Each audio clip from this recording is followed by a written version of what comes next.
नमस्कार मित्रों, गोलचक्र के YouTube चैनल पे आप लोगों का स्वागत है। मेरा नाम है नवीन कुमार। लोअर पीसीएस के जितने भी बच्चे हैं, सारे बच्चे गोलचक्र परिवार की तरफ से जुड़े, जो है गोलचक्र परिवार से जुड़े। क्योंकि जितना भी लोअर पीसीएस का सिलेबस है, चाहे वो हिस्ट्री हो, पॉलिटी हो, जियोग्राफी हो, इकोनॉमी हो, इन्वायरमेंट हो, साइंस एंड टेक्नोलॉजी हो, कंप्यूटर हो, यूपी स्पेशल हो, हिंदी हो, डीआई हो, सारा कुछ आपको फ्री ऑफ कॉस्ट मिलने वाला है। और समझना जरा, जो भी कंटेंट आपको दिया जाएगा वो सिलेबस के अकॉर्डिंग दिया जाएगा, अनर्गल कंटेंट नहीं दिया जाएगा। पूरा एक ट्रेंड एनालिसिस पर आधारित कंटेंट होगा। आपका यूपी स्पेशल का क्लास स्टार्ट हो गया है, जाकर के प्लेलिस्ट बनी है, वो क्लास आप देखें। और मजे की बात है कि जो भी चीजें पढ़ाई जा रही हैं वो एक एनालिसिस के अंतर्गत आपको पढ़ाई जा रही है। आकाश सर ने आपका कंप्यूटर का क्लास और यूपी स्पेशल का क्लास स्टार्ट किया है। मैं नवीन कुमार आपको जो है संविधान, आपको इकोनॉमी और आपको जो है इन्वायरमेंट का क्लास लेकर के आऊंगा। सारा कुछ पूरा डिटेल से चलने वाला है। जितना जल्दी से जल्दी हो आप लोग जो है क्लास से जुड़ जाएं। और भैया थोड़ा सा शेयर वेयर कर दिया कर सभी,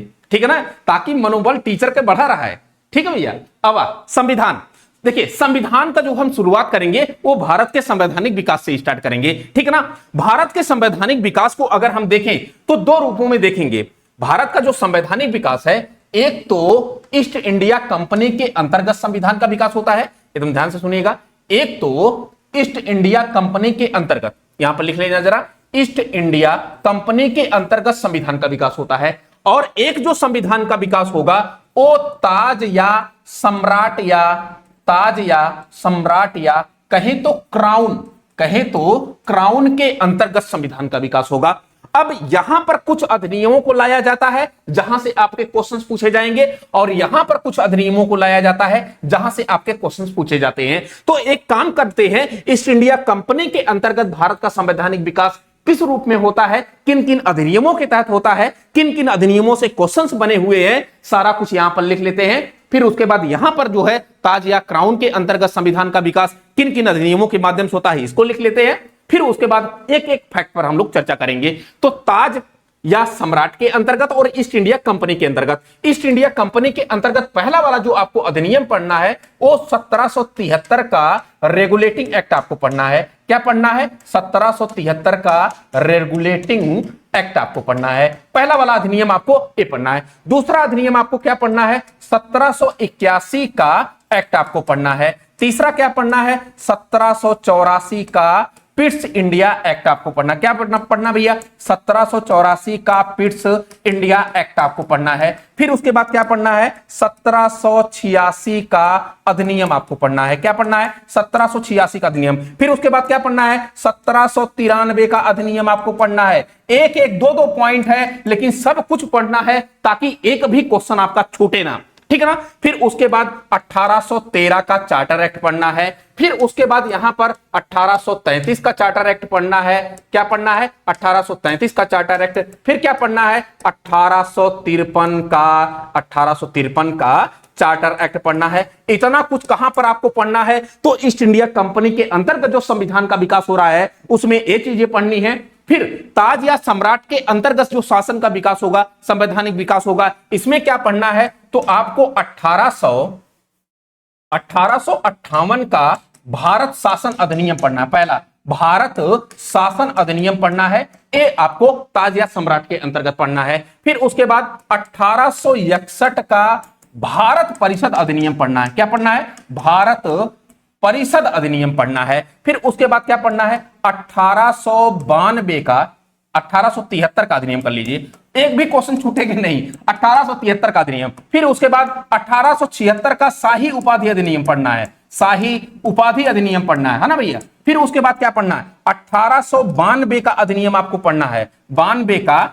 भारत परिषद अधिनियम आपको पढ़ना है। फिर उसके बाद क्या पढ़ना है आपको? समझना जरा, एक एक चीज पूरा पोस्टमार्टम करेंगे, कोई भी कंटेंट को लेकर के समस्या आपको पैदा नहीं होगी। फिर उसके बाद आपको क्या पढ़ना है? 1909 का भारत परिषद अधिनियम पढ़ना है आपको। भारत परिषद अधिनियम आपको पढ़ना है। फिर 1919 का भारत शासन अधिनियम आपको पढ़ना। क्या पढ़ना है? 1919 का भारत शासन अधिनियम आपको पढ़ना है। फिर उसके बाद पढ़ना है 1935 का भारत शासन अधिनियम। क्या पढ़ना भैया? 1935 का भारत शासन अधिनियम पढ़ना है। तो एक कुछ जो है ईस्ट इंडिया कंपनी के अंतर्गत जो संविधान का विकास हो रहा था उसके अंतर्गत इतने सारे अधिनियम पढ़ने हैं। और फिर जो है जब ताज या सम्राट के अंतर्गत शासन का विकास देखते हैं, संविधान का विकास देखते हैं, तो इतने अधिनियम आपको यहां पर पढ़ने हैं। अब एक हेडिंग आप डालिएगा, एक हेडिंग डालिएगा 1773 का रेगुलेटिंग एक्ट। समझना जरा, 1773 का रेगुलेटिंग एक्ट। अब इसमें क्या क्या प्रावधान किया गया था, यही आपसे क्वेश्चन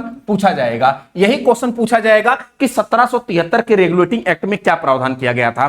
किस अधिनियम के तहत गवर्नर जनरल को, बंगाल के गवर्नर को गवर्नर जनरल ऑफ बंगाल नाम दिया गया। 1773 के रेगुलेटिंग एक्ट के तहत कौन सा पहला बंगाल का गवर्नर जनरल बनाया गया, कौन व्यक्ति, तो वह वारेन हेस्टिंग है।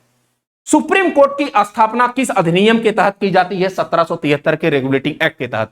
सुप्रीम कोर्ट के मुख्य न्यायाधीश का नाम क्या था, एलिजा इम्पे था। ऐसे तमाम क्वेश्चंस आपसे पूछे जाएंगे, तो एक एक करके सारा पॉइंट्स आप यहां पर रख लें। आइए जरा पहला पॉइंट क्या है कि बंगाल के गवर्नर को, बंगाल के गवर्नर को गवर्नर जनरल ऑफ बंगाल नाम दिया गया। गवर्नर जनरल ऑफ बंगाल नाम दिया गया। ये पहला पॉइंट है।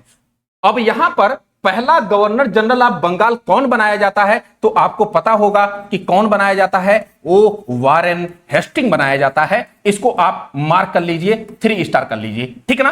कौन बनाया जाता है, वारेन हेस्टिंग बनाया जाता है। यहां से क्वेश्चन आएगा। फिर उसके बाद लिखना जरा, बंगाल के गवर्नर जनरल की सहायता के लिए 4 सदस्यीय परिषद थी। क्या थी, 4 सदस्यीय परिषद बनाई गई थी। और इस 4 सदस्यीय परिषद में कौन 4 लोग शामिल थे, हो सकता है एक क्वेश्चन पूछ ले। तो पहला है फिलिप फ्रांसिस। क्या नाम है, फिलिप फ्रांसिस।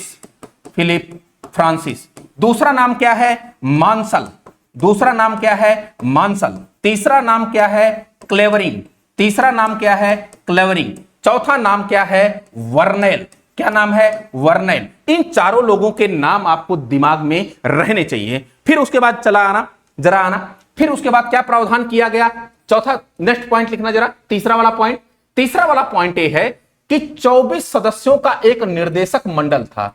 24 सदस्यों का एक क्या था, निर्देशक मंडल था। यह निर्देशक मंडल क्या करता था, ईस्ट इंडिया कंपनी की सारी सूचना किसको उपलब्ध करवाता था, तो ये ब्रिटिश सम्राट को उपलब्ध करवाता था। इस बात की जानकारी आपको होनी चाहिए। ब्रिटिश सम्राट को उपलब्ध करवाता था। ये जो निर्देशक मंडल है, ये आपको जानकारी होनी चाहिए। अच्छा, इसका जो कार्यकाल था, अब लगे हाथ सुन लीजिए सारा कुछ। इनका जो कार्यकाल था वो कितना था, आपने बताना है कि साहब कार्यकाल इनका 4 वर्ष था। मजे की बात है कि 1/4 सदस्य प्रत्येक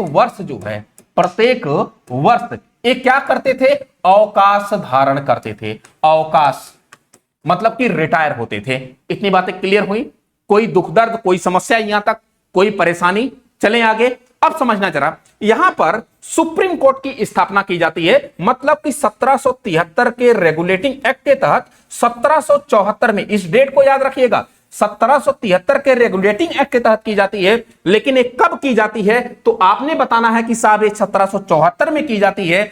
कब की जाती है, 1774। कहां पर की जाती है, आपने बताना है कि साहब कलकत्ता में की जाती है। क्या, सुप्रीम कोर्ट की स्थापना। क्या की जाती है, सुप्रीम कोर्ट की स्थापना। अब समझना जरा, अब इस सुप्रीम कोर्ट के मुख्य न्यायाधीश पूछता है कि मुख्य न्यायाधीश कौन थे, तो आपको बताना है एलिजा इम्पे थे। कौन थे, एलिजा इम्पे थे। अच्छा, अन्य न्यायाधीश भी अगर पूछ ले तो भी आप बता सकते हैं कौन कौन थे, हाइड, चेम्बर्स और एक का नाम और है लिमेस्टर।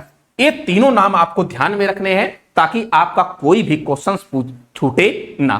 क्लियर है। और एक पॉइंट और जरा इसमें लिखना, 1773 के रेगुलेटिंग एक्ट में जो व्यापारी थे, जो अधिकारी थे, ईस्ट इंडिया कंपनी के व्यापारी और अधिकारी, उनको निजी व्यापार पर प्रतिबंध लगा। उनको निजी व्यापार पर प्रतिबंध, मतलब कि वो निजी व्यापार करते थे, कंपनी घाटे में जा रही थी, जिसके कारण उनको क्या कहा गया कि बिना लाइसेंस के कंपनी के अधिकारी और व्यापारियों को निजी व्यापार पर क्या लगा दिया जाएगा, प्रतिबंध लगा दिया जाएगा। लिखना जरा, बिना लाइसेंस के निजी व्यापार पर प्रतिबंध या निजी व्यापार पर रोक। ऐसे लिख लीजिए, ठीक है ना। तो एक कुछ पॉइंट है जो आपको 1773 के रेगुलेटिंग एक्ट में पता होना चाहिए, ठीक है ना। मुझे उम्मीद है कि आपको समझ में आया होगा। अब ये देखना जरा, बंगाल के गवर्नर को गवर्नर जनरल ऑफ बंगाल नाम दिया गया। ऐसा पहला बंगाल का गवर्नर जनरल वारे हेस्टिंग बनाया गया। 4 सदस्यीय एक परिषद थी, फिलिप फ्रांसिस, मार्शल, क्लेवरिंग, वर्नेल, ये लोग थे। फिर उसके बाद जो है हमने बताया कि इसमें जो है 24 जो है सदस्यों का एक निर्देशक मंडल था, जिसको बोर्ड ऑफ डायरेक्टर कहा जाता था। इनके सदस्यों का कार्यकाल 4 वर्ष का था। 1/4 सदस्य प्रत्येक वर्ष अवकाश धारण करते थे, रिटायर्ड होते थे। और इसी 1773 के रेगुलेटिंग एक्ट के तहत 1774 में क्या हुआ, कलकत्ता में एक सुप्रीम कोर्ट बनाया गया, ठीक है ना। 1774 में कलकत्ता में एक सुप्रीम कोर्ट बनाया जाता है। और मजे की बात है कि इसका जो मुख्य न्यायाधीश है वो कौन है, Elijah Impey, Hyde, Chambers, Lemaistre, ये अन्य न्यायाधीश थे। नेक्स्ट पॉइंट जो आपका है कि बिना लाइसेंस के निजी व्यापार पर क्या लगा दिया गया, प्रतिबंध लगा दिया गया, रोक लगा दी गई। अब जरा नेक्स्ट लिखना, जरा नेक्स्ट आना। और नेक्स्ट क्या है, आप एक हेडिंग डालिएगा, 1781 का अधिनियम। 1781 का अधिनियम। अब समझना जरा, इस 1781 के अधिनियम में क्या कुछ प्रावधान किया गया, एक एक सारी चीजें मैं बताऊंगा, आसानी से आपको जो है याद हो जाएगा। पहला चीज, ये जो 1781 का अधिनियम है ना, इसमें जो सुप्रीम कोर्ट बनाया गया है, इस सुप्रीम कोर्ट से कहा गया कि भैया जो आप निर्णय देंगे, इस निर्णय में भारतीय धर्मों को, रीति रिवाजों को और परंपराओं को ध्यान में रख करके अपने क्या देंगे, निर्णय। सुप्रीम कोर्ट के लिए प्रावधान किया गया कि सुप्रीम कोर्ट अगर कोई मामले की सुनवाई करता है तो उसमें भारतीय धर्म, रीति रिवाज, परंपरा और संस्कृतियों को ध्यान में रख करके देन तब जाकर के अपने निर्णय देगा सुप्रीम कोर्ट, अदरवाइज नहीं देगा, ठीक है ना। यही सुप्रीम कोर्ट से कहा गया कि भैया अगर हिंदुओं का मामला होगा, एकदम ध्यान से सुनिएगा, हिंदुओं का मामला होगा तो हिंदू निजी कानून से, किससे, हिंदू निजी कानून से हल किया जाएगा वो मामला। अगर मुसलमानों का मामला होगा तो ये किससे हल किया जाएगा, मुस्लिम निजी कानून से हल किया जाएगा, मुस्लिम निजी कानून से हल किया जाएगा। ये आपको पहला पॉइंट लिखना है पूरा, ठीक है ना। फिर उसके बाद क्या किया गया समझिएगा जरा, इसी जो है 1781 के अधिनियम के तहत जो आपका नेक्स्ट पॉइंट है, वो नेक्स्ट पॉइंट क्या है, नेक्स्ट पॉइंट ये है कि जो सुप्रीम कोर्ट है, इस सुप्रीम कोर्ट के क्षेत्राधिकार से राजस्व संबंधी मामला, गवर्नर जनरल और उसकी परिषद संबंधी मामला और ईस्ट इंडिया कंपनी के कार्यों को बाहर कर दिया जाता है। मतलब कि करप्शन से बचने का जो है एक तरीका निकाला जाता है। और क्या किया जाता है कि सुप्रीम कोर्ट के क्षेत्राधिकार से क्या किया जाता है, बाहर किया जाता है। किन किन मुद्दों को, पहला राजस्व संबंधी मामला, दूसरा गवर्नर जनरल और उसकी परिषद के निर्णय को जो है सुप्रीम कोर्ट के क्षेत्राधिकार से बाहर रखा गया। तीसरा है कि भाई जो ईस्ट इंडिया कंपनी है, इसके कोई भी कार्य होंगे यह सुप्रीम कोर्ट के क्षेत्राधिकार से बाहर रखे जाएंगे। मजे की बात मैं बताऊं, ये सब सारी चीजें इंपॉर्टेंट है, एक एक चीज आपको लेकर के चलना है। नेक्स्ट अधिनियम जरा लिखना, नेक्स्ट अधिनियम लिखना जरा, 1784 का पिट्स इंडिया एक्ट। अब ये जो 1784 का पिट्स इंडिया एक्ट है, इसमें क्या क्या प्रावधान किया गया समझना जरा। ये जो ईस्ट इंडिया कंपनी है ना, एकदम ध्यान से सुनिएगा, ईस्ट इंडिया कंपनी पहले व्यापारिक और राजनीतिक दोनों काम करती थी। एकदम ध्यान सुनिए, ईस्ट इंडिया कंपनी पहले व्यापारिक और राजनीतिक दोनों काम करती थी, लेकिन 1784 के पिट्स इंडिया एक्ट में क्या किया गया, ईस्ट इंडिया कंपनी के कार्यों का विभाजन किया गया, व्यापारिक कार्य के रूप में और राजनीतिक कार्य के रूप में। व्यापारिक कार्य बोर्ड ऑफ डायरेक्टर को दे दिया गया, वही जो 24 सदस्यों का कार्य एक निर्देशक मंडल था, उसी को क्या दे दिया गया, व्यापारिक कार्य। और राजनीतिक कार्यों के लिए इंग्लैंड में 6 सदस्यीय एक संस्था बनाई जाती है, जिसको बोर्ड ऑफ कंट्रोल कहते हैं, जिसको नियंत्रक मंडल कहते हैं, ठीक ना। उसको सैनिक, असैनिक और राजस्व संबंधी मामला दे दिया गया, किसको, नियंत्रक मंडल को। आपसे क्वेश्चन क्या पूछेगा कि पहली बार ईस्ट इंडिया कंपनी के कार्यों का विभाजन किस अधिनियम के तहत किया जाता है, 1784 के अधिनियम के तहत। पहली बार बोर्ड ऑफ कंट्रोल के सदस्यों की संख्या कितनी थी, कब थी? 1784 के अधिनियम के तहत। बोर्ड ऑफ कंट्रोल की स्थापना किस अधिनियम के तहत हुई? नियंत्रक मंडल की स्थापना 1784 के अधिनियम के तहत। क्या इतनी सारी बातें आपको समझ में आ रही है ना? लिखना जरा। पहला कि ईस्ट इंडिया कंपनी के कार्यों का विभाजन एक तो व्यापारिक कार्य के रूप में विभाजित कर दिया जाता है, व्यापारिक कार्य, और दूसरा बनाया जाता है राजनीतिक कार्य। दूसरा क्या? राजनीतिक कार्य। ये जो व्यापारिक कार्य है इसको कौन देख रहा है? तो आपको बनाना है भाई निर्देशक मंडल। कौन देख रहा है? निर्देशक मंडल। वही निर्देशक मंडल जो 24 सदस्यों का हुआ करता था, उसी को व्यापारिक कार्य दे दिया गया। और ये जो राजनीतिक कार्य है इसके लिए 6 सदस्यीय एक नियंत्रक मंडल बनाया गया। 6 सदस्यीय एक क्या बनाया गया? नियंत्रक मंडल बनाया गया। इतनी बातें क्लियर हुई। ये जो 6 सदस्यीय नियंत्रक मंडल बनाया जाता है, एक कहां पर बनाया जाता है? तो ये इंग्लैंड में बनाया जाता है। इनकी नियुक्ति कौन करता है? तो आपने बताना है कि साहब इनकी जो नियुक्ति है वह है ब्रिटिश सम्राट के द्वारा की जाती है। किसके द्वारा की जाती है? ब्रिटिश सम्राट के द्वारा की जाती है। और अगर इनको पद से हटाना भी होगा तो कौन हटाएगा? ब्रिटिश सम्राट ही हटाएगा। इस कुछ बातें आपको यहां पर 1784 के पिट्स इंडिया एक्ट में ध्यान में रखनी है। चलें आगे। तो कंपनी के कार्यों का विभाजन व्यापारिक कार्य और राजनीतिक कार्य, इसको बोर्ड ऑफ कंट्रोल को ध्यान में रखिएगा। नियंत्रक मंडल इसको कहा जाता है, और इंग्लिश में बोर्ड ऑफ कंट्रोल जिसको नियंत्रक मंडल कहा जाता है। एक क्वेश्चन बार बार आपसे पूछा गया है, ठीक है ना? तो ये पहला पॉइंट लिखना जरा, कंपनी के कार्यों का विभाजन। और दूसरा पॉइंट लिखना जरा। दूसरा पॉइंट क्या है? दूसरा पॉइंट ए है। दूसरा पॉइंट क्या है कि दूसरा पॉइंट आपका ये है कि जो निर्देशक मंडल जो है गवर्नर जनरल के परिषद के सदस्यों की संख्या 4 थी, उसको घटा करके कितनी कर दी जाती है? 3 कर दी जाती है। लिखना जरा। परिषद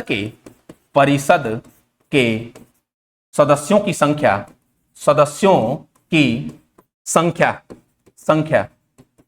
4 से घटाकर कितनी कर दी जाती है? 3 कर दी जाती है। इसको आपको ध्यान में रखना है। चलें आगे। अब समझना जरा। एक जो है लंदन में एक कोर्ट बनाया गया। लंदन में एक कोर्ट बनाया जाता है और कहा जाता है कि अगर अंग्रेज अधिकारी भारत में अवैध कार्य करते हुए पकड़े गए तो लंदन में उनके ऊपर मुकदमा चलाया जाएगा। भारतीयों की यह अपील थी कि भाई जो सुप्रीम कोर्ट आपने बनाया हुआ है, उस सुप्रीम कोर्ट में अंग्रेज अधिकारी, अंग्रेज व्यापारी, इनका मामले की सुनवाई हो ही नहीं पा रही है। इतनी ज्यादा अपारदर्शिता है, इतनी ज्यादा जो है ट्रांसपेरेंसी नहीं, इनट्रांसपेरेंसी है, इतनी ज्यादा अपारदर्शिता है और इतना ज्यादा जो है भेदभाव है। तो अंग्रेज ब्रिटिश सरकार यह कहती है कि डोंट वेरी, आप चिंता ना करें, हम जो है ब्रिटेन में, हम इंग्लैंड में, हम लंदन में एक तो कोर्ट बना रहे हैं, और अगर कोई व्यापारी और अधिकारी, अंग्रेज अधिकारी या व्यापारी कोई अवैध कार्य करते हुए भारत में पकड़ा गया तो उसके ऊपर मुकदमा कहां चलेगा? इंग्लैंड में चलेगा। भारतीयों को संतुष्ट करने का प्रयास किया जा रहा है। अब लिखना जरा। अंग्रेज अधिकारी भारत में नियुक्त अंग्रेज अधिकारी पर अवैध कार्य के लिए मुकदमा चलाने के लिए लंदन में कोर्ट की स्थापना की जाती है। क्या आप समझ पा रहे हैं? लंदन में एक कोर्ट की स्थापना की जाती है, ठीक है ना? अच्छा, मजे की बात एक है कि इस जो है अधिनियम के तहत जो स्थानीय संस्थाएं हैं उनको करारोपण की अनुमति दी गई। ये भी पॉइंट यहीं पे लिख लीजिए। स्थानीय संस्थाओं को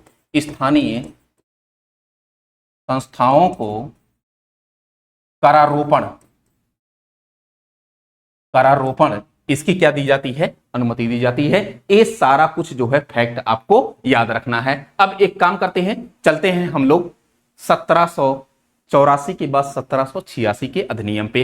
2 अधिनियम साथ ही में पढ़ लीजिए आप, 2 अधिनियम साथ ही में पढ़ लीजिए, 1786 का अधिनियम और 1793 का अधिनियम। 1793 का अधिनियम लिखना जरा। 1793 का अधिनियम। ए 1786 का एक्ट है और ए जो है 1793 का एक्ट है। इन दोनों में 2-2 पॉइंट्स आपको ध्यान में रखने हैं, एक 2 पॉइंट। 1786 के अधिनियम में ए है कि अगर गवर्नर जनरल चाहे, बंगाल का अगर गवर्नर जनरल चाहे तो अपने परिषद के निर्णय को निरस्त करके अपने निर्णय को लागू कर सकता है। 1786। दूसरा पॉइंट क्या है? दूसरा पॉइंट है कि बंगाल के गवर्नर को अब प्रधान सेनापति का शक्तियां प्रदान की गई। प्रधान सेनापति मतलब कि कमांडर इन चीफ की शक्तियां किसको प्रदान कर दी जाती हैं? ए बंगाल के गवर्नर जनरल को। लिखना तो रहा दोनों पॉइंट यहां पर। गवर्नर जनरल अपने परिषद के निर्णय को निरस्त करके अपने निर्णय लागू कर सकता था। अपने निर्णय ये लागू कर सकता था। ये पहला पॉइंट। दूसरा पॉइंट इसमें 1786 में क्या है? दूसरा पॉइंट ये है कि भाई जो गवर्नर जनरल है इसको प्रधान सेनापति की शक्तियां दी गई। प्रधान सेनापति की शक्ति दी गई है ना, कमांडर इन चीफ की इसको शक्ति दी जाती है। दोनों पॉइंट मोस्ट इंपॉर्टेंट है, दोनों क्वेश्चन पूछा गया है। यहां पर लिखना जरा पहला पॉइंट 1793 के अधिनियम में एक ही पॉइंट केवल बार बार पूछा जाता है। क्या पूछा जाता है कि भैया जो 1784 में पिट्स इंडिया एक्ट में बोर्ड ऑफ कंट्रोल बनाया गया था, नियंत्रक मंडल, इसका पेमेंट, इसका वेतन वो कहां से जाएगा? भारतीय राजकोष से जाएगा। एक क्वेश्चन आपका पूछा गया है, ठीक है ना। भारतीय राजकोष से बोर्ड ऑफ कंट्रोल नियंत्रक मंडल का पेमेंट जाएगा, वेतन जाएगा। किस अधिनियम में ये बातचीत की गई? तो 1793 के अधिनियम में ये बातचीत की जाती है। इसके अलावा एक पॉइंट और है कि अगर कोई विधि व्याख्या का प्रश्न हुआ, तो उस विधि व्याख्या को कौन व्याख्यायित करेगा? कानून की व्याख्या कौन करेगा? तो वो कानून की व्याख्या करने का अधिकार किसको दिया गया? न्यायालय को दिया गया। ये कुछ बातें आपको ध्यान में रखनी है, ठीक ना। अब एक काम करते हैं, हम लोग चलते हैं नेक्स्ट अधिनियम पे। और जो नेक्स्ट अधिनियम आपका है वो आप हेडिंग डालें 1813 का चार्टर एक्ट।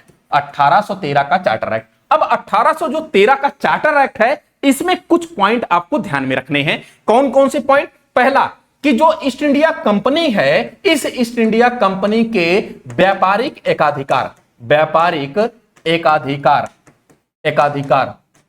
को अंशतः समाप्त किया जाता है। कैसे समाप्त किया? अंशतः समाप्त किया जाता है। क्यों अंशतः शब्द प्रयोग किया गया?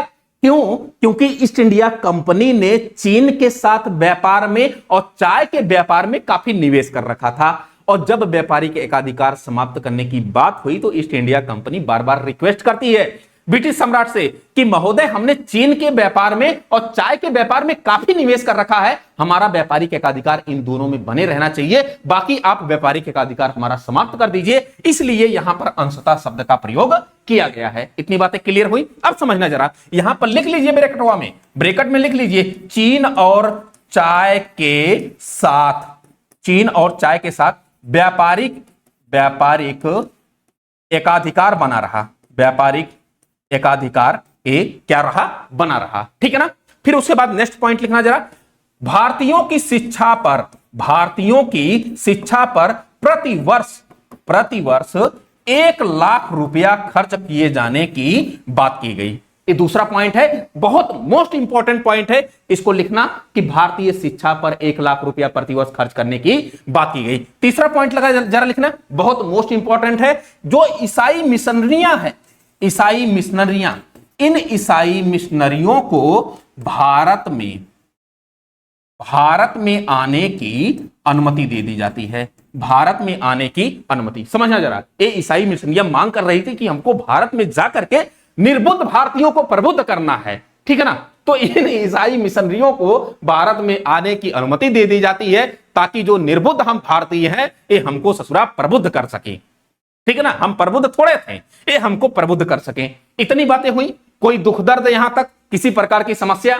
अब जरा एक काम करिए, 1833 का चार्टर एक्ट पे आइए। कहां पर? 1833 के चार्टर एक्ट पर आइए। और 1833 के चार्टर एक्ट में क्या क्या आपको जानना है, बहुत मोस्ट इंपॉर्टेंट है, बहुत मोस्ट इंपॉर्टेंट। पहला जो पॉइंट इसमें है, ईस्ट इंडिया कंपनी के व्यापारिक व्यापारिक व्यापारिक एकाधिकार एकाधिकार को पूर्णतः समाप्त कर दिया गया। पूर्णतः क्या कर दिया गया? समाप्त कर दिया गया। इसको आप नोट करके लिखिएगा। अंशतः कब समाप्त किया गया? आपने बताना है कि अंशतः 1813 के अंतर्गत किया गया। पूर्णतया कब समाप्त किया गया? 1833 के अंतर्गत समाप्त किया गया। इतनी बातें क्लियर। फिर उसके बाद जरा लिखना, फिर उसके बाद लिखना जो ईस्ट इंडिया कंपनी है इसके व्यापारिक एकाधिकार को पूर्णतया। फिर उसके बाद लिखना एक विधि आयोग का गठन किया जाता है। क्या किया जाता है? विधि आयोग का गठन किया जाता है। और इस विधि आयोग का जो अध्यक्ष बनाया जाता है, ये हो सकता है पूछ ले किसको बनाया जाता है, तो आपको बताना है लॉर्ड मैकाले को बनाया जाता है। किसको बनाया जाता है भैया? लॉर्ड मैकाले को बनाया जाता है। फिर लिखना जरा। अच्छा एक चीज और समझिए जरा, हमने बताया 1784 के पिट्स इंडिया एक्ट के तहत जो 1773 के रेगुलेटिंग एक्ट में गवर्नर जनरल के परिषद के सदस्यों की संख्या 4 हुआ करती थी, फिलिप फ्रांसिस मार्शल क्लेवरिंग वर्लैंड थे। अब 1784 की पिट्स इंडिया एक्ट में संख्या इतनी कितनी हो जाती है? 3 हो जाती है। घटा करके संख्या 3 हो जाती है, अभी अभी हमने बताया। लेकिन इस 1833 के चार्टर एक्ट में फिर जो है चौथे सदस्य के रूप में मतलब कि वो जो चौथा सदस्य शामिल किया जाता है वो विधि सदस्य फिर से शामिल कर दिया जाता है। कहां पर? उस गवर्नर जनरल की परिषद में शामिल कर लिया जाता है। यहां तक किसी प्रकार की समस्या? किसी को कोई समस्या नहीं ना? चलें आगे। अब एक चीज और समझना जरा, यहां पर और क्या है? ये जो 1833 का चार्टर एक्ट है, इस 1833 के चार्टर एक्ट के तहत समझिएगा जरा, इस 1833 के चार्टर एक्ट के तहत जो बंबई है और मद्रास है, उस बंबई और मद्रास की विधायी शक्तियां गवर्नर जनरल के पास चली गईं। एक पॉइंट तो मैंने भूल ही गया कि जो बंगाल का गवर्नर जनरल था अब उसको पूरे भारत का गवर्नर जनरल बना दिया जाता है। और ऐसा पहला भारत का गवर्नर जनरल किसको बनाया जाता है? वह लॉर्ड विलियम बेंटिंग है। लिखना जरा, लिखना यहां पर बंगाल के गवर्नर जनरल को पूरे ब्रिटिश भारत का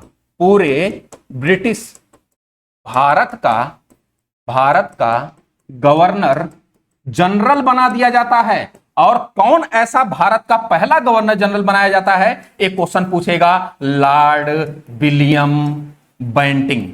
कौन बनाया जाता है भैया? आपको बताना है लॉर्ड विलियम बेंटिंग को भारत का पहला जो है गवर्नर जनरल बनाया जाता है। एक चीज और समझिए जरा, ये जो लॉर्ड विलियम बेंटिंग है भारत का गवर्नर जनरल, अब क्या किया जाता है कि इसी लॉर्ड विलियम बेंटिंग मतलब कि भारत के गवर्नर जनरल के अधीन दो ब्रिटिश क्षेत्र हैं, दो जो है प्रेसिडेंसियां हैं, एक बंबई प्रेसिडेंसी और एक जो है मद्रास प्रेसिडेंसी। इन बंबई और मद्रास प्रेसिडेंसियों को लॉर्ड विलियम बेंटिंग मतलब कि भारत के गवर्नर जनरल के अधीन कर दी गई। क्या अधीन कर दी गई? इन प्रेसिडेंसियों की विधायी शक्तियां, इन प्रेसिडेंसियों की क्या विधायी शक्तियां।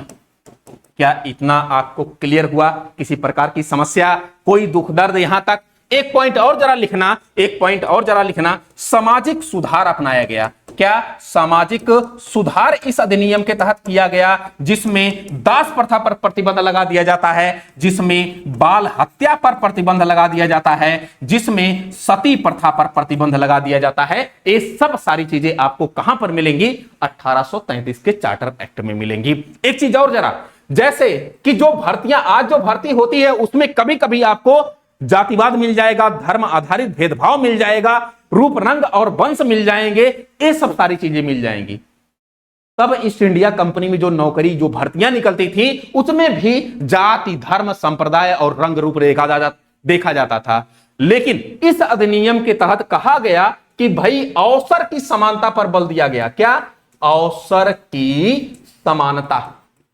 की समानता पर बल दिया गया। मतलब कि ईस्ट इंडिया कंपनी में जो भी भर्ती होगी उसमें किसी प्रकार का भेदभाव नहीं किया जाएगा। रंग रूप जाति लिंग जाति इन सब के आधार पर किसी प्रकार का भेदभाव नहीं किया जाएगा। तो एक कुछ जो है 1833 के चार्टर एक्ट के तहत आपको सारी बातें याद रखनी है। कंपनी के व्यापारिक एकाधिकार को पूर्णतः समाप्त किया गया। विधि आयोग का गठन लॉर्ड मैकाले की अध्यक्षता में किया गया। चौथे सदस्य वायसराय की कार्यकारी परिषद में विधि सदस्य के रूप में चौथे सदस्य की नियुक्ति होती है, लॉर्ड मैकाले की ही नियुक्ति होती है, ध्यान में रखिएगा। बंगाल के गवर्नर को अब पूरे ब्रिटिश भारत का गवर्नर जनरल बना दिया जाता है और ऐसा पहला भारत का गवर्नर जनरल कौन बनाया जाता है? Lord William Bentinck. और इसी लॉर्ड विलियम बेंटिंग के अधीन, मतलब कि भारत के गवर्नर जनरल के अधीन बंबई और मद्रास की प्रेसिडेंसियों की विधायी शक्तियां अधीन कर दी जाती हैं। सामाजिक सुधार में बाल हत्या, दास प्रथा और सती प्रथा पर बैन लगा दिया जाता है और अवसर की समानता पर बल दिया जाता है, ये 1833 के चार्टर एक्ट में तहत। अब एक काम करिए, 1853 के चार्टर एक्ट में क्या प्रावधान किया गया था, एक हेडिंग ए आप सुन ले, ठीक है ना। एकदम रिवीजन करते चले, किसी प्रकार की कोई समस्या नहीं, मास्टर सब कुछ आपको देने वाला है, ठीक है ना। 3 पॉइंट आपको ध्यान में रखने हैं। पहला कि इसके तहत केंद्रीय विधान परिषद की स्थापना की जाती है। केंद्रीय विधान परिषद, और ये जो केंद्रीय विधान परिषद बनाई जाती है, इसी को हम क्या कहते हैं? मिनी संसद कहते हैं। क्या कहते हैं बाबू? मिनी संसद। जो आज का आधुनिक आपका संसद है, एक कब अस्तित्व में आया? 1853 के चार्टर एक्ट के तहत अस्तित्व में आया। दूसरा पॉइंट लिखना जरा, जो सिविल सेवा की भर्ती है, सिविल सेवाओं की भर्ती, इन सिविल सेवाओं की भर्ती पहली बार कहा गया कि यह है खुली प्रतियोगी परीक्षा के आधार पर आयोजित की जाएंगी। कैसे? खुली प्रतियोगी परीक्षा के आधार पर आयोजित की जाएंगी। ये 2 पॉइंट्स आपको 1853 के चार्टर एक्ट के तहत पता होना चाहिए। देखिए, अब ईस्ट इंडिया कंपनी के अंतर्गत जो संवैधानिक विकास था उसको हमने खत्म कर दिया है। कल हम लोग मिलते हैं ताज सम्राट या क्राउन के अंतर्गत जो संवैधानिक विकास होता है उसको सारा अधिनियम लेकर के चलेंगे। एक भी क्लास मिस मत करिएगा। आज के लिए फिलहाल इतना ही। थैंक यू सो मच, शुक्रिया।